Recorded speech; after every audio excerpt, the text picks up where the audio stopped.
ബദരീനാഥിലെ ദർശനത്തിന് ശേഷം ഇന്ന് ശ്രീനഗറിലേക്കാണ് യാത്ര. ശ്രീനഗറിൽ നിന്ന് താമസിച്ച ശേഷം നാളെ ഋഷികേശുമാണ് യാത്ര ചെയ്യാൻ ഉദ്ദേശിക്കുന്നത്. ശ്രീനഗറിലേക്കുള്ള യാത്രാമധ്യേ ഹനുമാൻ ചാട്ടി, കർണപ്രയാഗ്, അതേപോലെ തന്നെ വിഷ്ണുപ്രയാഗ്, ദേവപ്രയാഗ് തുടങ്ങിയ സ്ഥലങ്ങളും സന്ദർശിക്കുകയുണ്ടായി. ഹനുമാൻ ചാട്ടി ഹനുമാൻ്റെ പ്രസിദ്ധമായൊരു ക്ഷേത്രമാണ്. ഇവിടെ കല്യാണ സൗഗന്ധികം അന്വേഷിച്ചു പോയ ഭീമസേനനെ ഹനുമാൻ പരീക്ഷണത്തിന് വിധേയനാക്കി അനുഗ്രഹിച്ച സ്ഥലമാണെന്ന് വിശ്വസിക്കപ്പെടുന്നു. വേറൊരു കാര്യം, സന്ദർഭവശാൽ പരിശോധിക്കുമ്പോൾ നമുക്ക് കാണാൻ കഴിയുന്നത് ഈ ക്ഷേത്രവും വാലി ഓഫ് ഫ്ലവേഴ്സും താരതമ്യേന അടുത്തു കിടക്കുന്ന രണ്ട് പ്രദേശങ്ങളാണ്. ഒരു 15 കിലോമീറ്ററിൽ താഴെ മാത്രമേ ഏരിയൽ ഡിസ്റ്റൻസ് ഈ രണ്ട് സ്ഥലങ്ങളും തമ്മിലുള്ളൂ. നമുക്കെല്ലാവർക്കും അറിയുന്ന പോലെ വിശിഷ്ടമായ പുഷ്പങ്ങളുള്ള സ്ഥലമാണ് വാലി ഓഫ് ഫ്ലവേഴ്സ്.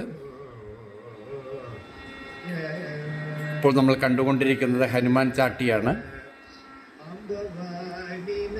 ഇനി യാത്രയിലെ കുറച്ച് ദൃശ്യങ്ങളാണ്. ഇത് ജോഷിമത്തും ബദരീനാഥിൻ്റെയും ഇടയിലുള്ള യാത്രാ ദൃശ്യങ്ങളാണ്.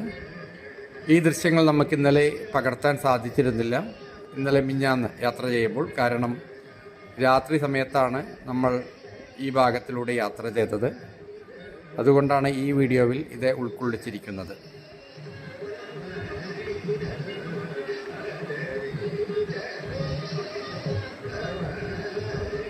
നമ്മളിപ്പോൾ പോകുന്നത് അളകനന്ദയുടെ തീരത്തിലൂടെയാണ്.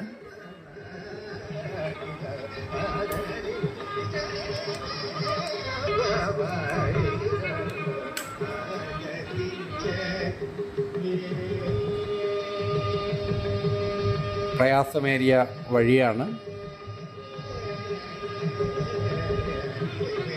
ഇവിടെയെല്ലാം കുറേ ഹൈഡ്രോ ഇലക്ട്രിക് പവർ പ്രൊജക്റ്റുകൾ നടക്കുന്നുണ്ട്. റോഡ് പണിയും തകൃതിയായിട്ട് നടക്കുന്നു.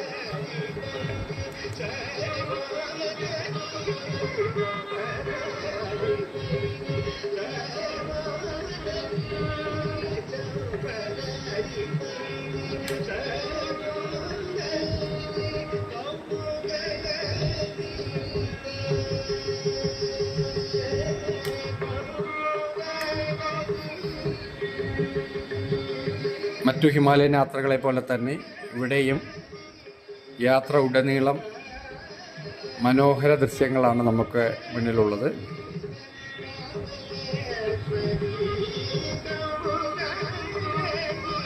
അളകനന്ദയുടെ കാഴ്ചകളാണ്.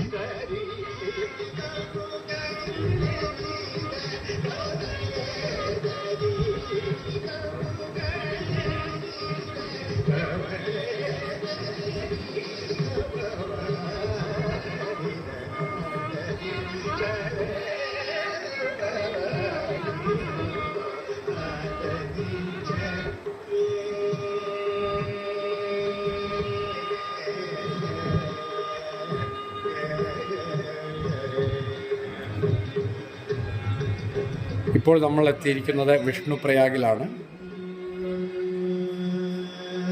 ഇവിടെ ഒരു വിഷ്ണുവിൻ്റെ ക്ഷേത്രമുണ്ട്.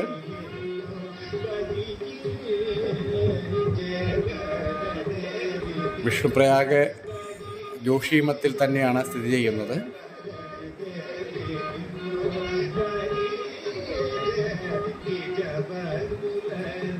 രണ്ട് നദികളുടെ സംഗമമാണ് പ്രയാഗ് എന്ന് ഞാൻ നേരത്തെ പറഞ്ഞിരുന്നു.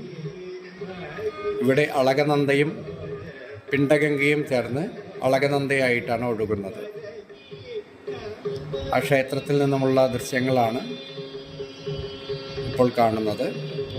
സംഗമസ്ഥാനം കാണാം.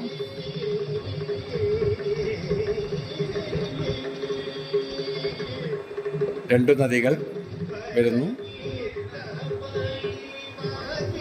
ഇതാണ് അളകനന്ദ, അതേപോലെ പിണ്ടഗംഗ.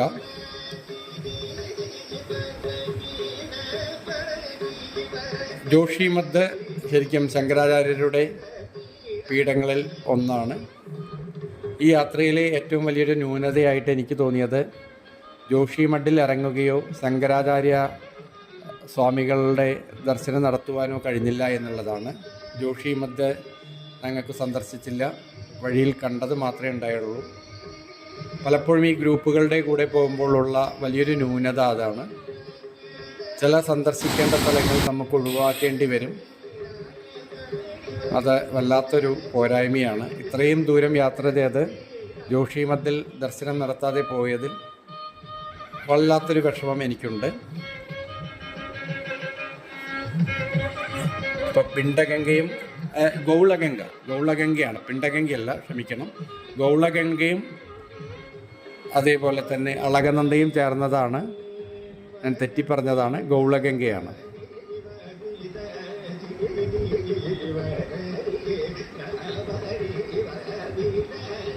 ഇപ്പോൾ നമ്മൾ എത്തിയിരിക്കുന്നത് കർണപ്രയാഗിലാണ്.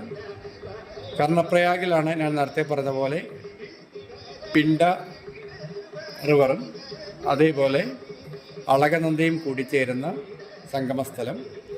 ഈ സ്ഥലത്തിൻ്റെ പ്രത്യേകത എന്തെന്നാൽ മഹാഭാരത യുദ്ധത്തിൽ കർണൻ കൊല്ലപ്പെടുകയും കർണൻ്റെ ശവശരീരം എവിടെ അടക്കം ചെയ്യണമെന്ന് ആലോചിച്ച സമയത്ത് ശ്രീകൃഷ്ണൻ്റെ നിർദ്ദേശപ്രകാരം ഏറ്റവും പുണ്യഭൂമിയായിട്ട് കണക്കാക്കപ്പെടുന്ന പിണ്ടഗംഗ അതേപോലെ തന്നെ അളകനന്ദ സംഗമസ്ഥാനത്ത് അദ്ദേഹത്തിന് ദഹിപ്പിച്ചു എന്നാണ് വിശ്വസിക്കുന്നത്. ഇവിടെ നല്ലൊരു കർണക്ഷേത്രവുമുണ്ട്.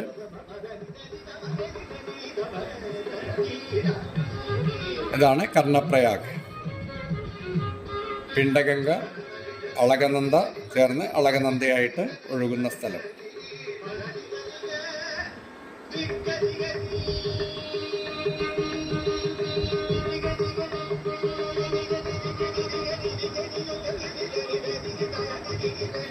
ഒരു ദിവസം ശ്രീനഗറിൽ താമസിച്ച ശേഷം ഇപ്പോൾ നമ്മൾ എത്തിയിരിക്കുന്നത് ദേവപ്രയാഗിലാണ്.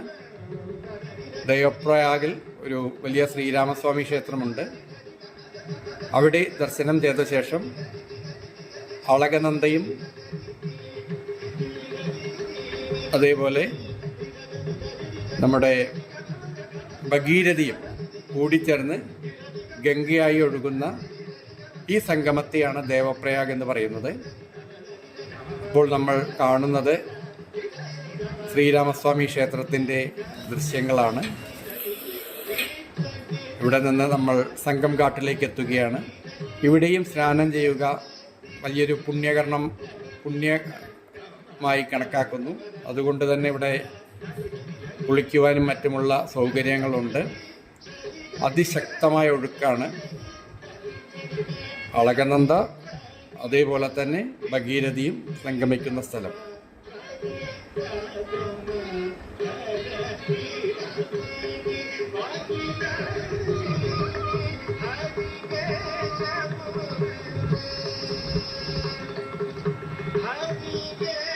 ആ സംഗമത്തിൻ്റെ ദൃശ്യങ്ങളാണ് ഇപ്പോൾ ഞാൻ കാണിക്കുന്നത്.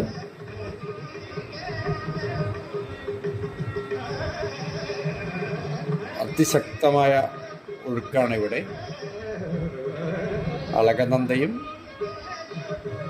ഭഗീരഥിയും കൂടിച്ചേർന്ന് സംഗമിച്ച് ഗംഗയായി ഒഴുകുന്നു. അവിടേക്ക് ഒരു ഗംഗാദേവിയുടെ വിഗ്രഹമുണ്ട്.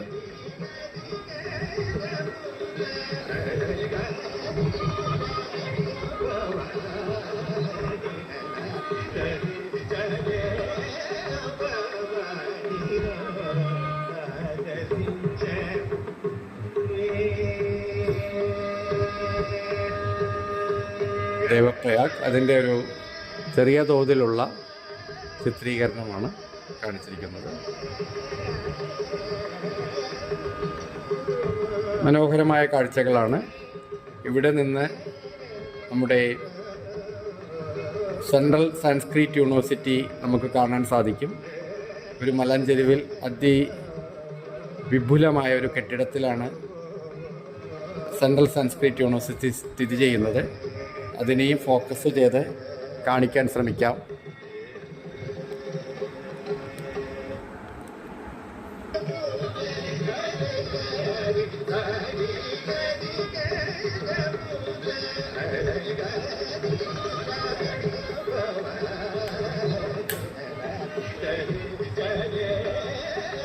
അവിടെ നിന്നുള്ള വിവിധ ദൃശ്യങ്ങൾ, സെൻട്രൽ യൂണിവേഴ്സിറ്റിയുടെ ദൃശ്യമാണ് ഇപ്പോൾ കാണുന്നത്.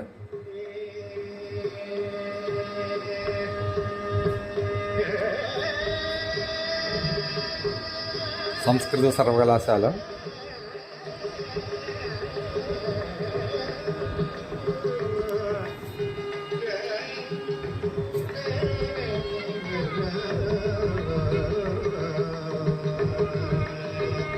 കുറച്ച് അടുത്തേക്ക് ഷൂട്ട് ചെയ്യുകയാണ്, ഫോക്കസ് ചെയ്യുകയാണ്. പടുകൂറ്റൻ കെട്ടിടമാണ്. ഒരു മലഞ്ചെരുവിലാണ് നിർമ്മിച്ചിരിക്കുന്നത് എന്നൊരു ന്യൂനത മാത്രമേ ഇതിനുള്ളൂ. ഈ സ്ഥലങ്ങളെല്ലാം ജനവാസ കേന്ദ്രങ്ങളാണ്. ജനങ്ങളും സ്കൂളുകളും എല്ലാം, യൂണിവേഴ്സിറ്റികൾ, കോളേജുകളെല്ലാം ഇഷ്ടം പോലെയുള്ള സ്ഥലമാണ് ദേവപ്രയാഗ്.